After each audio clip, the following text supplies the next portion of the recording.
Tonight, what can Albertans learn from the Brexit referendum of a decade ago? A feature conversation with David Legg. It's February 25th, and this is the Ezra Levant Show.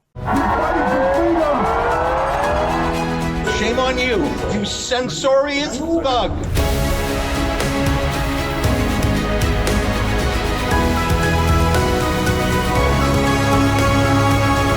Every voice has a moral authority in our democracy, and it's the day where it's a great leveling. A billionaire and a peasant each have one vote, and that's what's so exciting about the looming referendums and citizen initiatives in Alberta.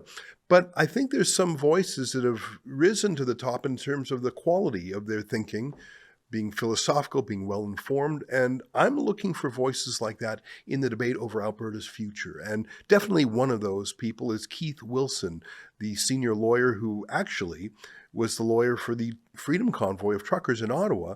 He's now become sort of the go-to legal mind on the pro-independence side of the debate. I'm delighted to say that we put Keith Wilson and today's special guest together for an amazing debate a few months ago in Alberta.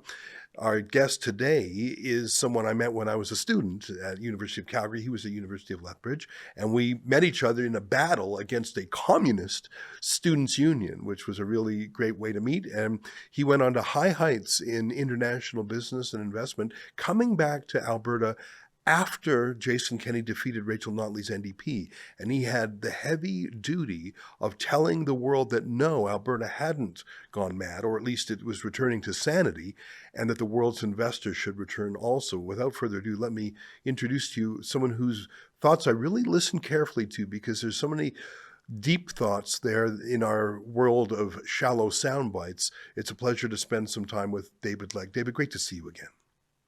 Hey, great to see you, Ezra. Now, you're in London today. You're always flying around, and that's one of the things you did for Canada, for Alberta, is you would fly to these investment capitals of London and Germany and New York, and you would say, guys, Alberta's back. Give us a minute on that, because I think that that's an untold story of what you did. Not very flashy. It was behind the scenes, trying to tell the world not to give up on Alberta. Yeah, you have to be behind the scenes if you want to get things done sometimes, which is not typical in politics, as you know. I think sometimes political perspective benefits from being, dramatic, public, and framed. But what we were trying to do at the time was ensure that the world knew that in spite of these ESG rules that were coming through the large insurance firms and banks, that Alberta not only was the best, most ethical source of energy in the world, but it was incredibly smart investment for people to be making for long term for a lot of reasons. But we had to battle two things, Ezra. One, we had to battle, a green fringe politics that had somehow taken hold largely through Davos and had kind of become part of the Liberal Party and NDP consensus that fossil fuels were bad. And we also had to deal with the fact that we were replacing an NDP government that had let Alberta's brand slip, and it actually worked against Alberta's standing in global financial markets. And so one of the things, I had some good friends from HSBC, which had redlined Alberta oil sands, and we restructured that relationship through a negotiation process through CEO Noel Quinn at the time and the CFO Ewan Stevenson. And we did the same thing with Barclays.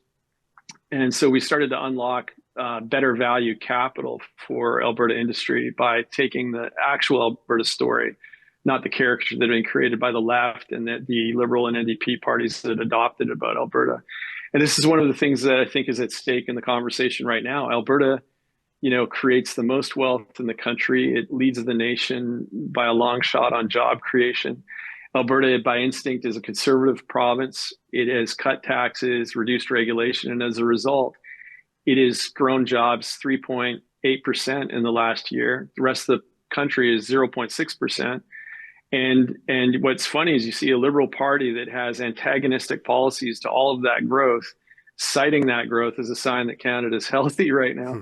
And what I want to keep pointing out is, policies have, ideas have consequences, and so do policies. And we created a policy environment that I think Premier Danielle Smith has picked up on and taken to the next level in terms of making Alberta a great place for global investment attraction. Something we started with the Invest Alberta structure, something I worked very hard on the blueprint for the Indigenous Opportunities Corporation to take Indigenous equity participation in major projects out of the category of sort of corrupt chiefs and corrupt middlemen into a category where money could be lent to take stakes in projects that would benefit all Albertans and share the wealth with communities that tend to be poor but are land rich. And so, we got a lot done during that time. I think Premier Smith is building on that. And I think right now, a lot of the themes of that economic autonomy and independence and the ability to move past the disruptive and often antagonistic style of politics that's happened in Canada's federation because the East is resentful of Alberta's momentum is now starting to play out. I think, as you know, I have a different view than Keith, who I have an enormous amount of respect for what he's done to defend the civil rights and the representation of the truckers. And I shared that with him. But I think that there's ways that Alberta can achieve autonomy without going the route of full separatism. And that's something I think obviously we're debating. And actually, I'm in London right now, and a good friend of mine who was part of the Brexit conversation at the time and is currently quite prominent in the conservative movement here and is going through the same thing we went through back in the day of, will it be conservative or will it be reform conservative and then conservative again with that reform DNA? And I think the latter is what's going to happen. But there's a lot happening, not just in Alberta, but around the world as people look at what are the policies that actually lead to prosperity for everybody and the most broadly shared prosperity. And I think that, what we're seeing in the UK right now with reform and conservative post-Brexit, and what you're seeing in Alberta right now is reflecting a much broader international movement that's happening all over the world towards a more conservative framework, because it just leads to more, individual freedom and prosperity. Boris Johnson, who's a larger than life character, he was the mayor of London. He became the prime minister under the conservative banner. He's a journalist. He's one of a kind. He's got that shocking hair and, a great sense of humor, great vocabulary, great style. Yeah.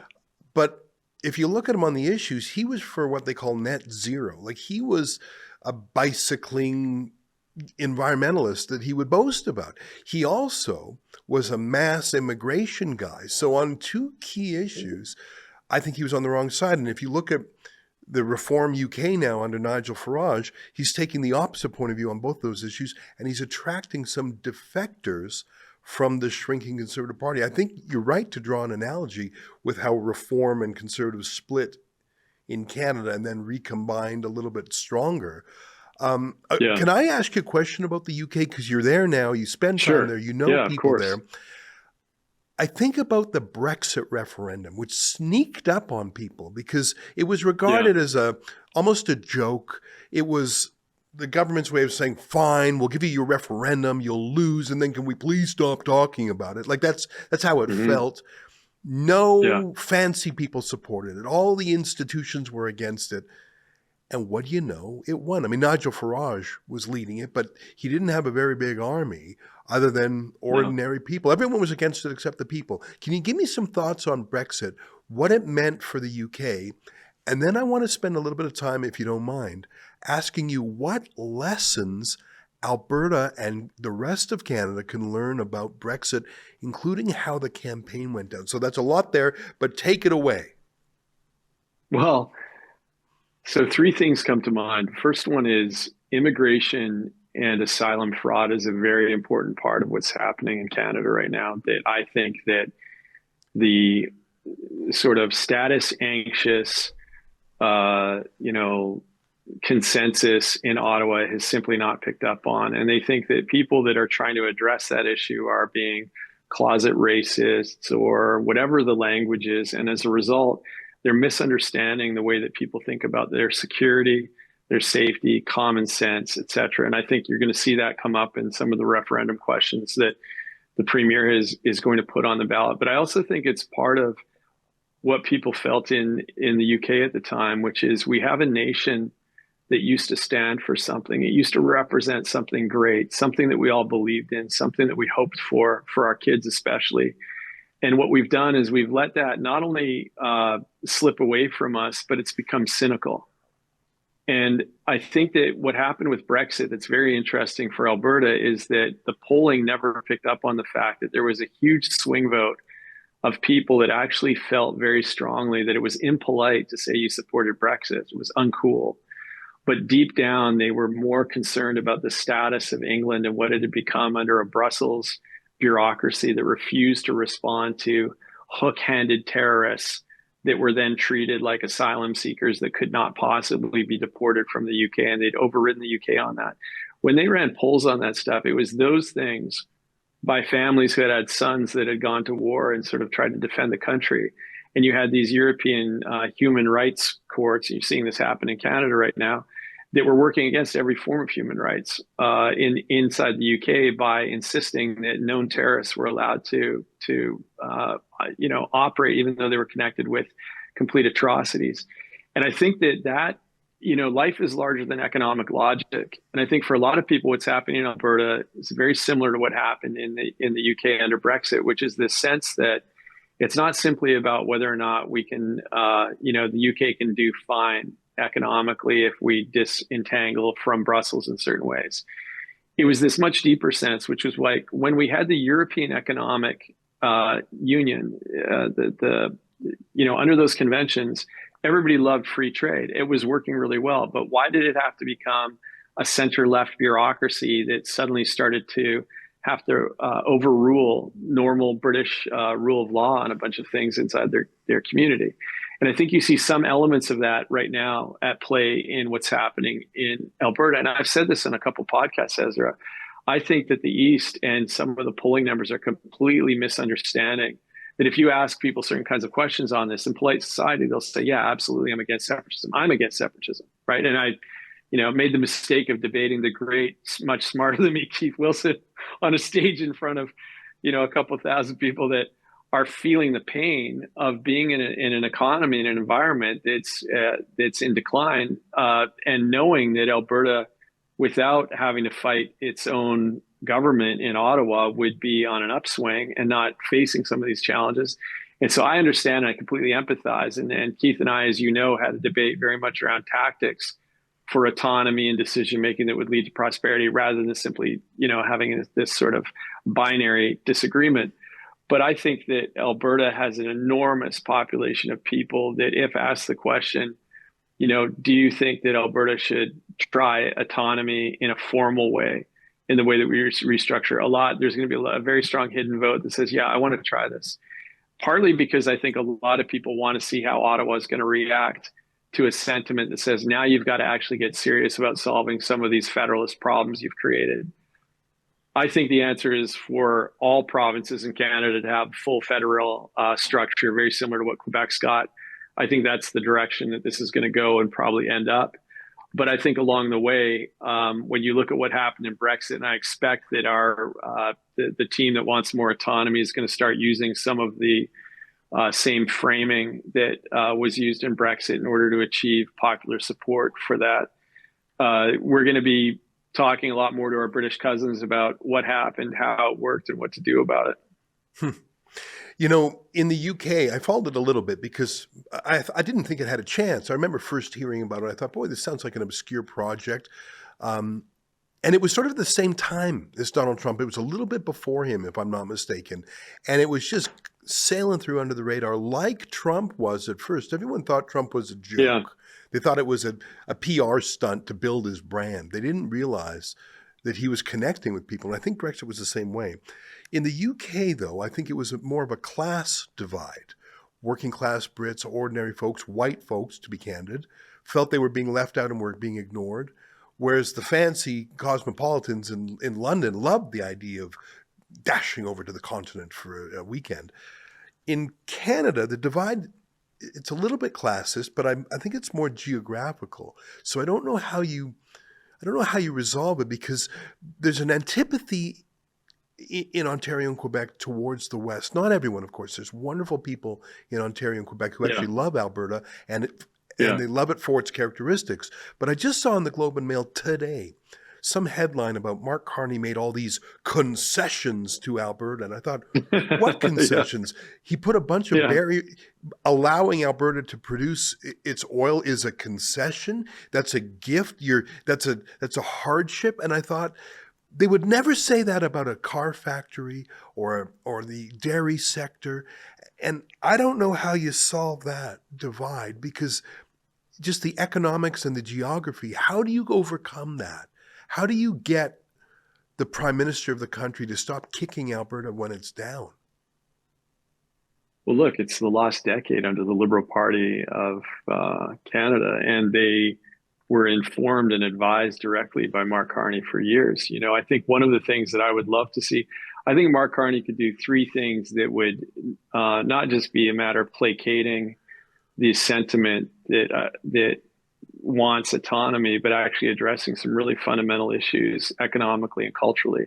The first thing I think he needs to do is apologize for that op-ed he wrote calling the truckers seditious. That was a horrific op-ed. It was wrong in every way. It was illegal. It was unconstitutional. And, Chrystia Freeland and the cabinet members that went with his idea that you need to follow the money and use terrorist financing, something they had failed to use for years. Suddenly they're using it against Canadian citizens instead of known terrorists. It was a horrible time. He was the architect of it. And if you're going to give speeches at Davos about, the lies that need to be confronted by stopping by insisting that there's power to the powerless, if you're going to give speeches quoting the great Václav Havel, you better live by it. And if you wrote an op-ed attacking people that were trying to make ends meet because they're truckers and they were tired of these, what turned out to be completely unscientific and very quickly dropped mandates after the Freedom Convoy had the courage to go and challenge this government directly in the only way they knew how, right? For them to be mocked by the Eastern establishment for someone in Mark Carney's power to write a note that is completely wrong and unconstitutional, calling them seditious. He needs to come out with an apology saying, I said the wrong thing about my fellow citizens who were hurting, who were trying hard, who were the ones that delivered everybody's packages for 2 years there in Muskoka when everyone was working from home. And they were the first ones to say that our long dated failed COVID mandates that everybody else was dropping around the world except us were overdue to be dropped. And we refused to listen to them. They did the right thing and came here and protested, and I was wrong and they were right. If he offered that kind of leadership, that kind of humility, that kind of power to the powerless, voice for those who had the courage to confront the lie at the time, then I think that would go a long way. I think the other thing he's got to do is drop the C-69 and C-48, the tanker ban and the no new pipelines bill, and make sure that Alberta can start to create opportunity, society again for all of Canada. Right now, Alberta is funding Canada. Alberta is the one economy, the one economic engine that makes this country actually work. And the insistence on not recognizing that and not unlocking these, I think, obviously self-defeating policies is going to perpetuate the idea that Alberta can do better on its own. And I think there's a huge number of people that do not want separatism and sort of observe the obvious thing that you can't separate from geography. I think what we need to do, and this is a personal thing, but I would like to see us change the language of some of what we're talking about. I think we need a new architecture in Canada to allow Alberta to be prosperous, to allow it to pursue its autonomy. I think Alberta can be the Monaco of what Monaco is to France. I think Alberta can be the Monaco of North America and Canada, left to be able to create a much more progressive and inclusive economic opportunity society. And I think if Mark Carney would unlock that, all of Canada would benefit. But there's a very strong cultural dynamic that you're referring to that took place in Brexit that is just seems like it's very tempting in the East. And you see it in these bizarre headlines like the one you're referring to, that this is some kind of beneficent thing that he's agreed to do an MOU. This is the only country in the world with this level of natural resource wealth that is so deeply self-defeating This is the only country it's the bottom of the G7 right now. And if Alberta wasn't involved, we'd be a developing nation status in terms of our GDP. They've completely created a massive economic and deep security crisis by their complete mismanagement of asylum and immigration fraud at a scale that is now devastating, the economy. They're working on these bizarre, like, free speech, hate speech, misinformation rules that are basically politicizing and criminalizing natural political dissent and mainstream views that disagree with their leftist perspective on a variety of issues. This is not a government with the mandate that Mark Carney has. And I think a lot of Canadians of goodwill were hopeful. This is a guy that will replace Justin Trudeau, be able to bring some economic logic back to the country so we can quit losing so badly. And instead, we see a year of what I think has been, some positives, but there's nothing of substance so far that's addressing the issues that I think are really animating the reason why a lot of Albertans say, I think we can do better. And if we have to do better on our own, we'll do it on our own. And I think that doesn't necessarily mean separatism, but it certainly means a lot more autonomy to build an opportunity society that's not deeply indebted and, running under some bureaucratic sclerosis that is preventing us from actually building a society that our kids will want to be part of. I remember the moment in, I think it was 2014, 2015, when the New York Times itself acknowledged that Canada's middle class had exceeded America's middle class in terms of wealth. And I almost couldn't believe it, because my entire life, Canada was a little bit of a poorer cousin. But there was this moment where, no, we were actually ahead of things. And now the Globe and Mail, I just criticized them a moment ago, so I'll praise them now, did a fairly deep dive into how Alabama, which when you just say it, it's got this cultural connotation of being poor and, undeveloped, that Alabama is now wealthier than most of Canada. And if you were on an individual basis, and that's just in terms of per capita GDP, there's also purchasing power. You can buy a house in Alabama. That's right. If you're 25. You can't buy a house in Toronto or Vancouver if you're 25. And I don't know. I mean, that's why I think the boomers love Mark Carney's, because they already have a house. They already had their work. They're sort of coasting now. And I don't know. I'm worried about where Canada's heading.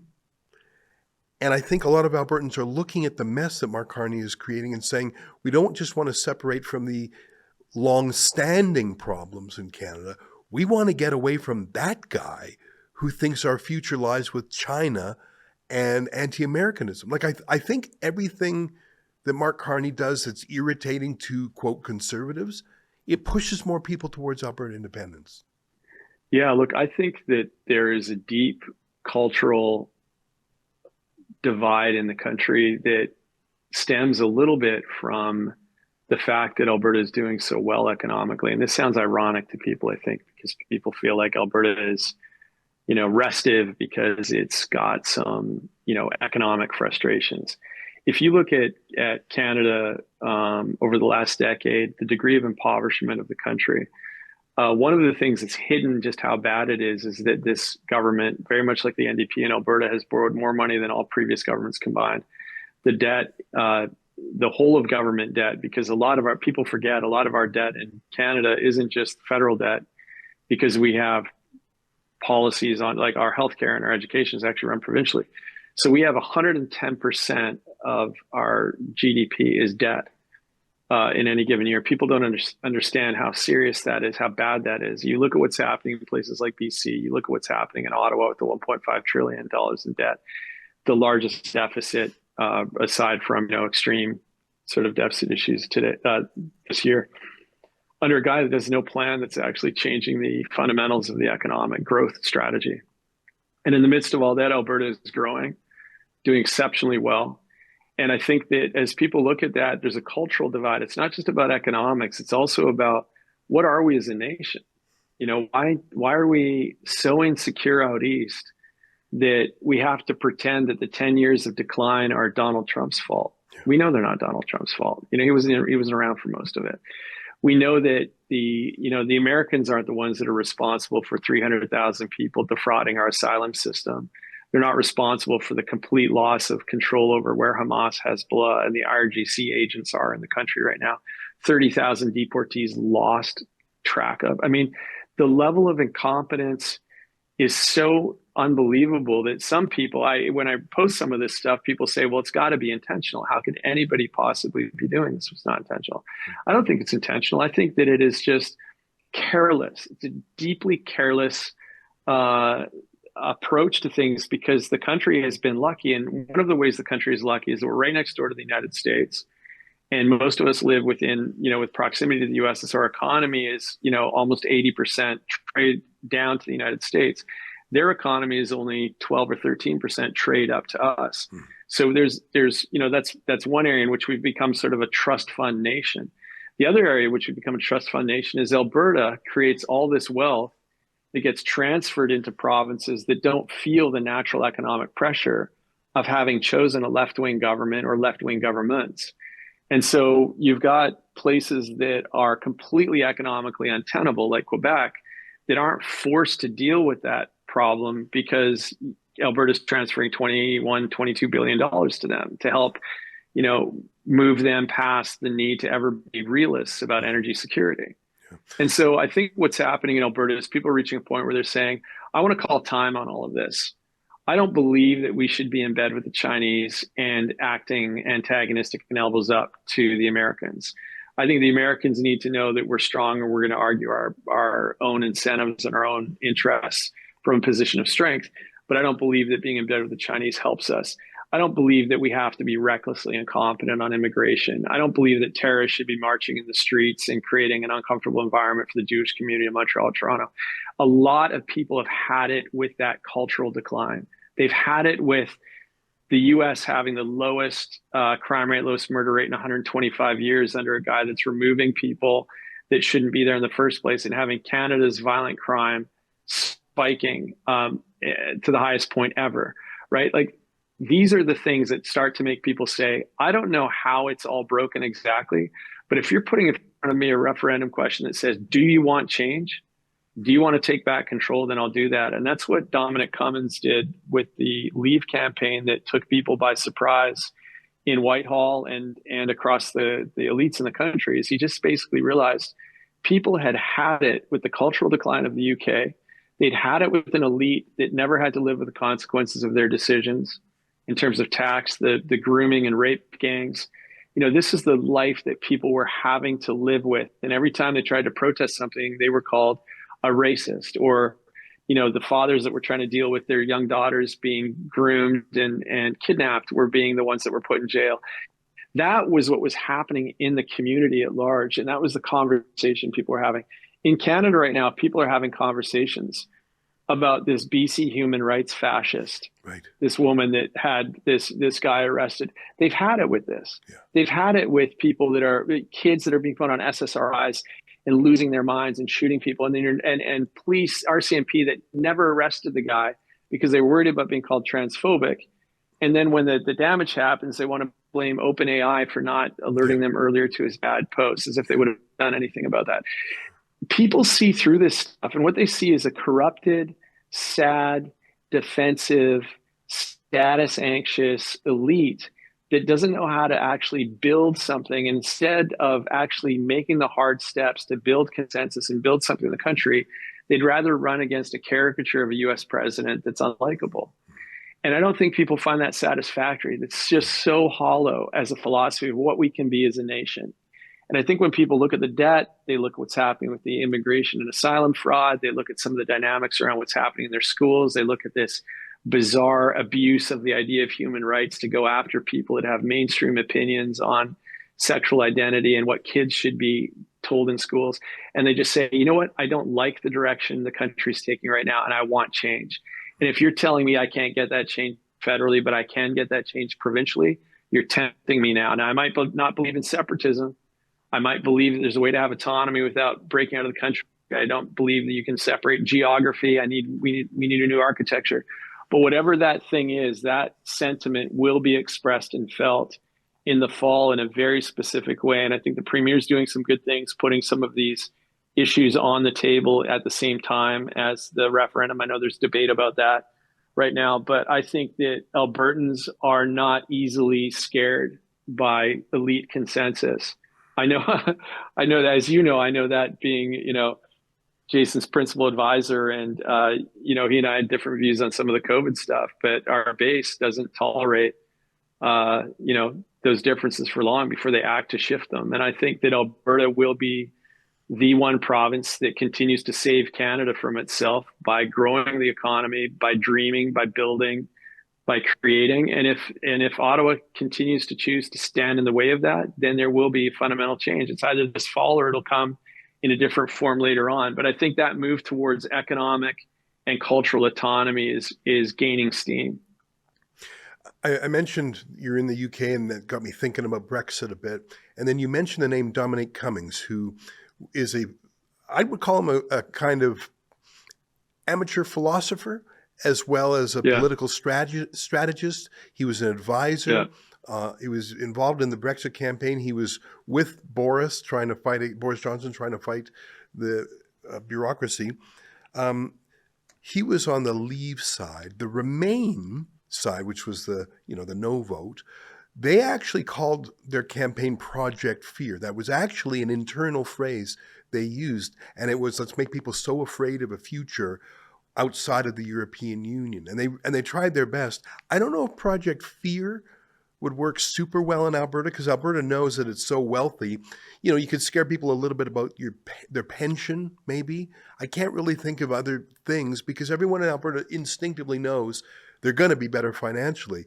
But there's a second part that they sort of had in the UK, but I see it big time in Canada. I'm calling it Project Sneer.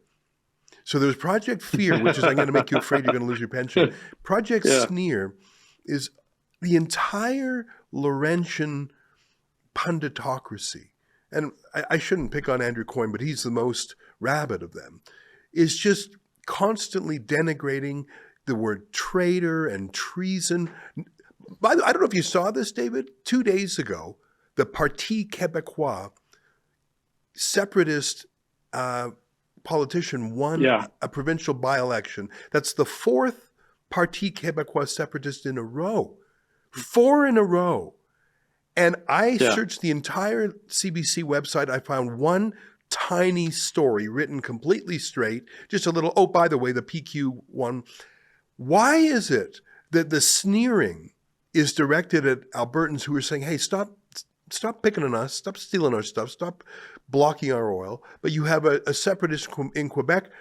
If you mention them at all, just report it straight. The Project Sneer, tell me a little bit about that, and what would Dominic Cummings do to fight Project Fear and Project Sneer? Well, I'll tell you what he did do with Project Fear is he decimated the elite opinion by realizing he's relentlessly focused on data. And he's a believer. Actually, there's a similarity between Peter Thiel's philosophy of mimetic thinking by the philosopher René Girard and some of what you read in Dominic Cummings, actually. And so for the nerds in the crowd, they listen, interesting to look at that. But I think that one of the things that the elite was shocked at was they knew when they saw the results of Brexit that there were a lot of smart traders, bankers, lawyers that had voted leave. And they were stunned by it. And what I think happened was people started to realize life is bigger than economic logic. Life is about the kind of society you want your kids to inherit and what that society looks and feels like. And I think that the problem that Andrew, I have respect for. I used to read his stuff all the time. I think he and I come at things from a very different perspective. But I think that the issue that Andrew has and the issue that a lot of people that would reflect Andrew's opinion have is actually they are fearful. They know if they have any grasp of the economics of this country at all, that if Alberta does, and I'll tell you this because I worked on APP, at the time when I ran the numbers on APP, I went into Travis Tave's office and I said, Travis, just explain by that you mean the Alberta provincial pension? Yeah, Alberta taking back and controlling the way Quebec has a pension plan. So I'll give some background. So one of my thoughts when I came back from running strategy for a global bank, and Jason had said, come back, be the finance minister. And I came back before I would be resident for long enough to have been elected. And so I focused on just working to try and achieve our economic strategy from within the government. And we had 6 or 7 pillars that we looked at. We had a segment-specific strategy around what we would do with our airports and airlines to create the kind of autonomy that Hong Kong, Singapore, and Dubai had created. And we knew that Alberta had some of those same landlocked characteristics, or in their case, they had a large country around them that was antagonistic, like Hong Kong has with China, or Singapore had with Indonesia, Malaysia, and Dubai had by being landlocked. And we looked at all those strategies, how we could deploy them in Alberta. And as we were sort of building that economic superstructure up, one of the things that became increasingly apparent to me is Alberta actually runs the economy of Canada in a really fundamental way. And if you look at something like the Alberta pension plan, if we simply said the following, this is a thought experiment. What if Alberta just said, we don't want much, we just want exactly what Quebec has. And it's a federation that's constitutionally managed. And so we're just going to take all of their powers. So we will have, instead of having a federally run bureaucracy on the law enforcement side, like the RCMP, which used to be very proud, but now is very kind of, DEI focused and politically correct. What if we had just had an Alberta based, much more accountable law enforcement system that actually took rural crime seriously? What if we funded that ourselves? What if we had our Alberta pension plan here instead of just the way the Quebec pension plan happened? So what if we took the assets that Alberta had contributed to CPPIB and we took those out? Now, when I started to do that thought experiment, I looked at some numbers, and the thing that became evident immediately, Ezra, is that Alberta clearly owns at least 45% of the Canada pension plan, easily. I think it's actually up now over 50. And when I first floated this, I ended up talking about this at C.D. Howe Institute, and somebody quite prominent in the pension world said, look, you're going to unravel the entire hockey sweater of Canada. And there was a chairman of a bank there who came up to me afterwards and gave me his card and said, we have to sit down and have lunch and talk. That's when it started to dawn on me, Ezra. Project Fear is interesting because I think it's a form of projection.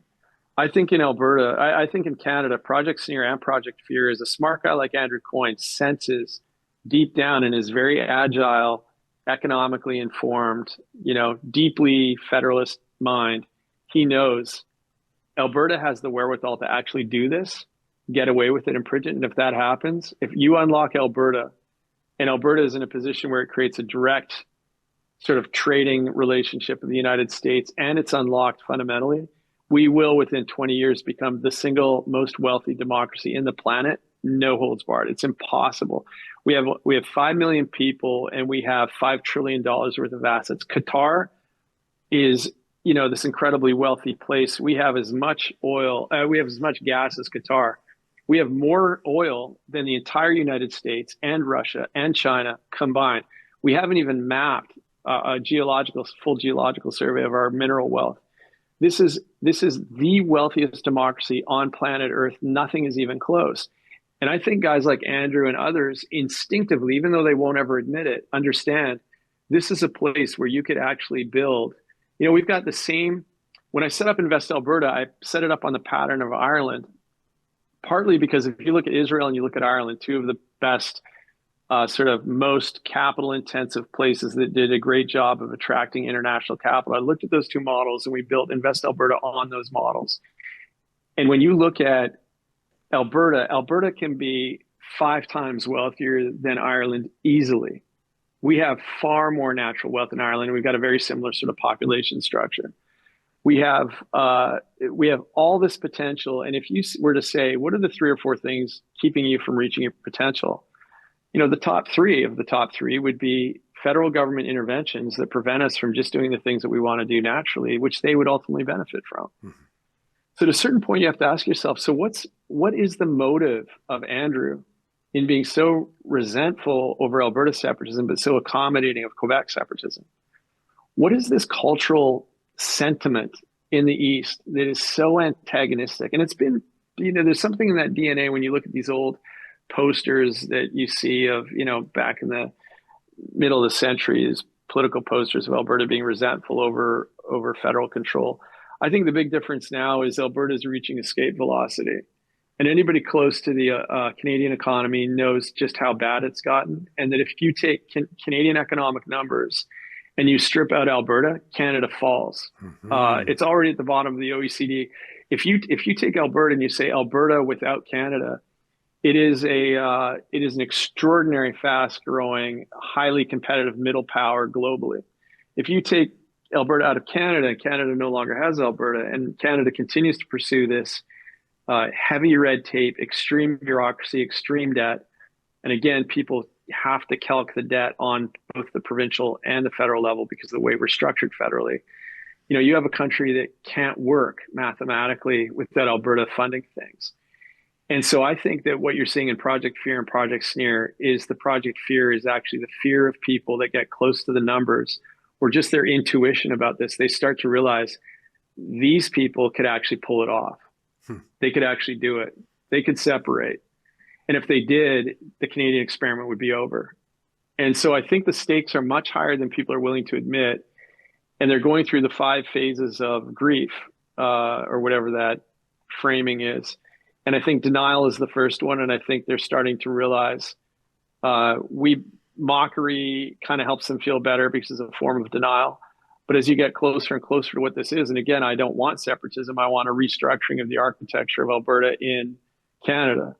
But my restructuring of the architecture of Alberta in Canada pivots off of Ottawa being willing to make Alberta as autonomous as Quebec, plus some other things. And right now, the signal that they're sending, even under this new prime minister, is they're totally unwilling to do even the most rational middle steps. And so they are in a position where you're going to start to see this get hotter and hotter. You're going to see people like Andrew get angrier and angrier because the closer you get to that moment, and what they don't realize they're doing, like that Globe and Mail and some of the things Andrew writes, is they're just lighting a fire under the middle of the road people. And I really believe you're going to see something very similar happen to Brexit if Andrew and the Globe and Mail keep it up, which is they're trying to play to their Toronto cocktail club crowd.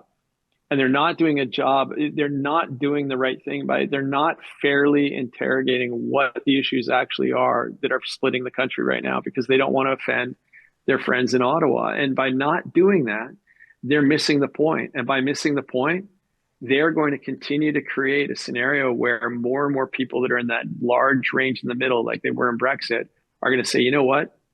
If you're giving me the choice between continuing with this failed status quo of another lost decade culturally and economically in this country, or trying something new, even if it's not perfect or even if I don't like the way it's framed, I'm willing to try something new. And I think they don't understand just how deep that middle vote is. I can tell you right now, Ezra, I've said this on a few things recently, I'm talking to people that no one would ever guess would say, if you ask me to vote, I'm going to vote, you know, that we just try something totally new here. And no one's saying I want separatism. What they're saying is nothing in this federal structure is working. The whole thing is broken and I want to reset. And that's what a lot of people are going to vote for. And they're going to see the way this question is framed is a little too much for them, but they're going to be willing to try it as a way of forcing the entire country to have a real debate about its future.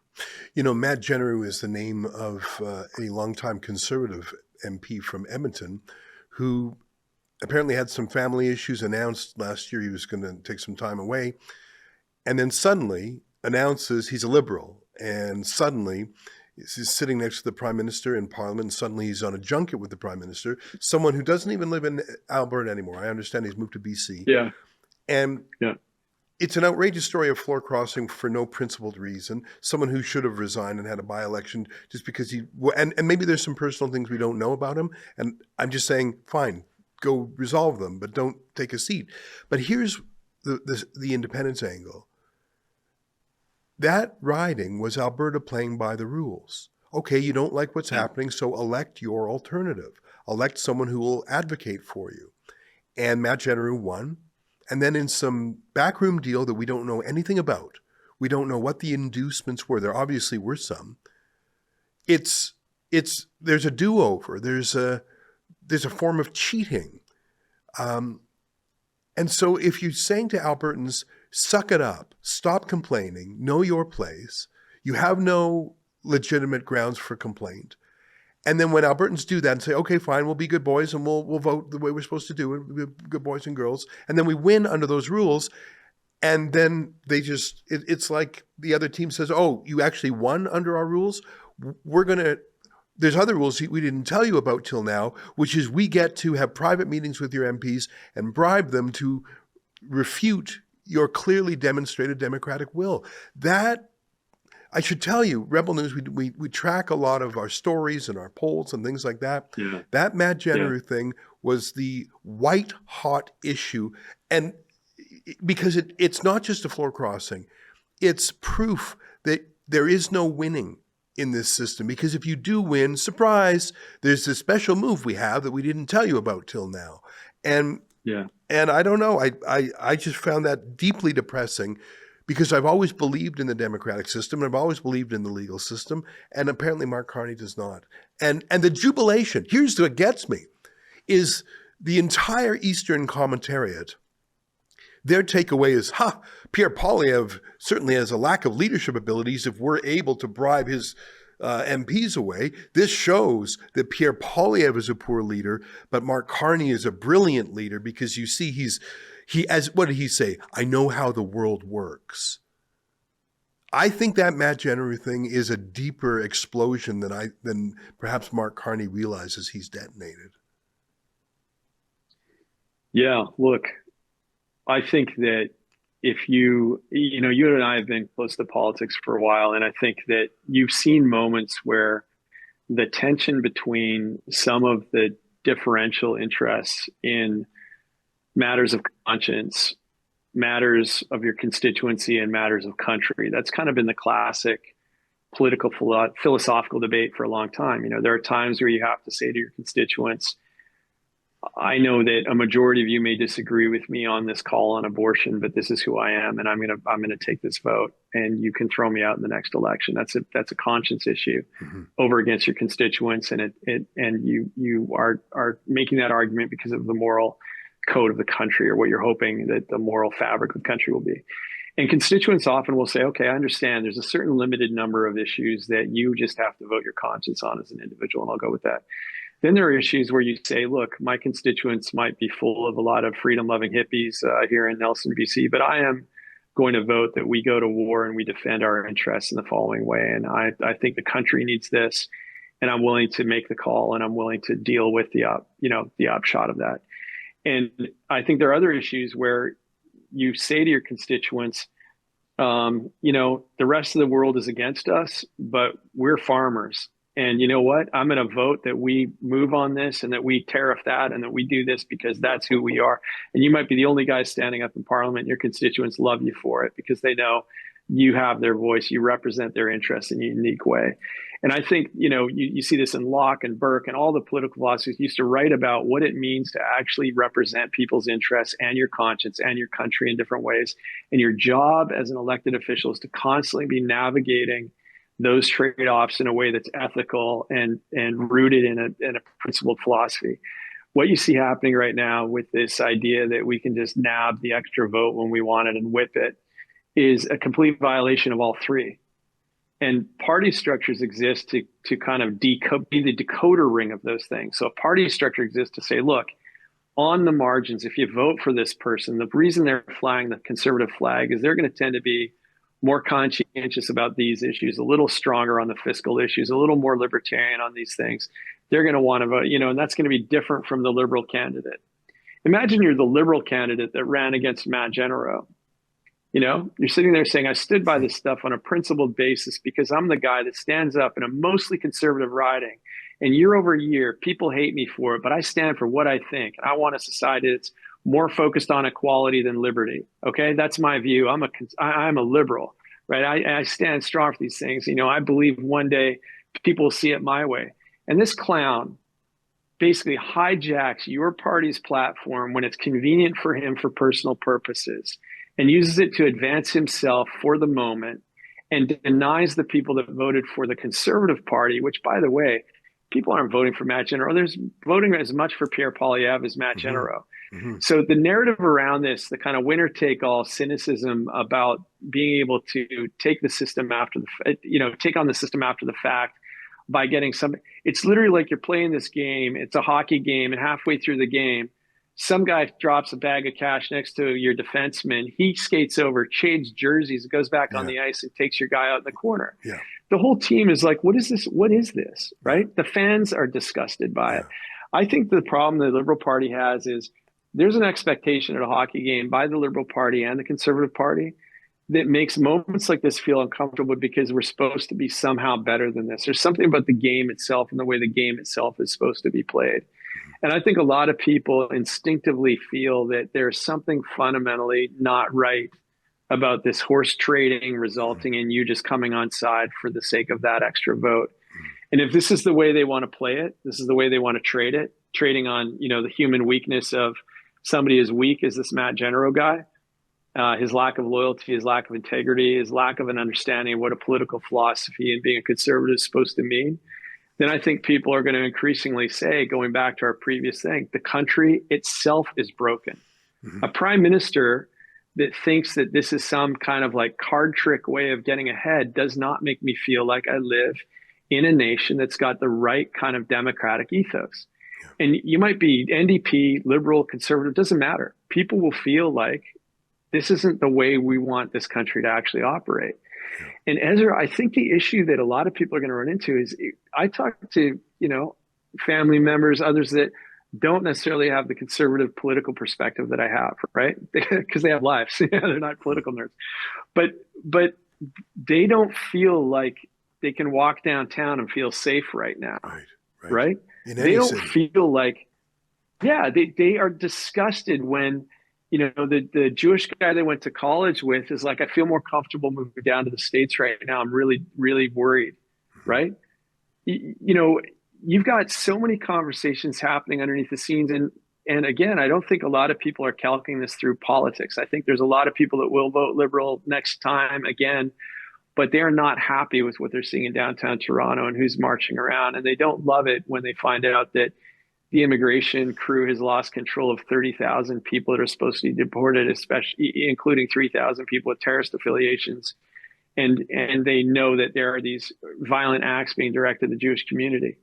People start thinking this is wrong and I want it fixed. And I think it's above politics, it's beyond politics. This is about creating a society where our political differences can be managed through a framework of a just, good society where people are confident they're doing the right thing. And I think Liberal Party sort of desire to maintain power, including the card tricks with guys like Matt Genero, or the use of language that kind of tries to wrong foot the premier at the same time they're doing an MOU with her to try and keep her on side. This stuff is getting old for people. I'll say this one thing, Ezra. I hope that conservatives don't get divided amongst themselves by allowing these liberal card tricks to start to force people to get antagonistic towards Pierre or antagonistic towards Premier Smith or antagonistic towards each other for having a difference of opinion on do I want to vote for separatism or do I want to vote for a restructuring within the structure of the Federation, right? Like, I think the great thing about the conservative movement is we know how to have hard hockey fights and still go out for the beer afterwards and have the conversation. And that is the strength of the movement. That's what keeps it vibrant. We were involved back in the day when reform was challenging the conservative consensus nationally, and we were on the outs. Everybody thought we were buck-toothed idiots with our plaid shirts and our guns out in the prairies, and we were racist and all that stuff. And then pretty soon we are the decade-long governing party of the country. I think that the ability of the conservative movement to continue to renew Alberta and to continue to renew Canada as a country is its most powerful, is its superpower.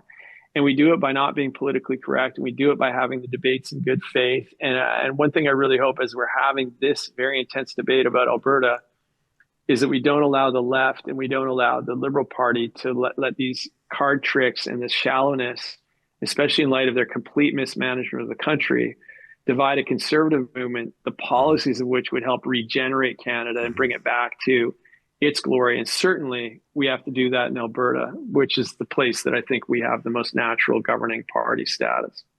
Yeah, I would say that Pierre Poilievre and Danielle Smith are the two people, perhaps paradoxically, doing the most to keep Alberta in the country. 100%.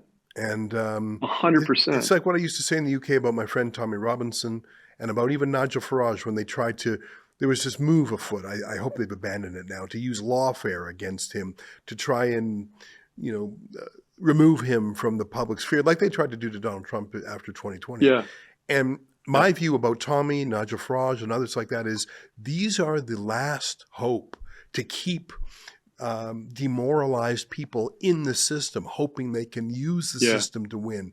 And if you were to martyr, God forbid, Tommy Robinson or Nigel Farage, those people would be gone and the system would fall apart. They are the last connection to this rotting system of millions of people. And I think that it's crazy that they are being attacked when they're the ones holding it together. David, we've had Totally a great right. conversation. I realize an hour has gone by and we've taken so much of your time. I hope we can continue this conversation another day. This certainly is not going away. October 19th is closer than we think. Thank you so much for being with us today. Thanks again. See you soon. Great to see you, and look forward to having you back in our shores soon. There he is, David Legg, former senior advisor to the Premier of Alberta, now working in the private sector, but still very much caring about our country and our province. That's our show for today. Until next time, on behalf of all of us here at Rebel World Headquarters, to you at home, good night, and keep fighting for freedom.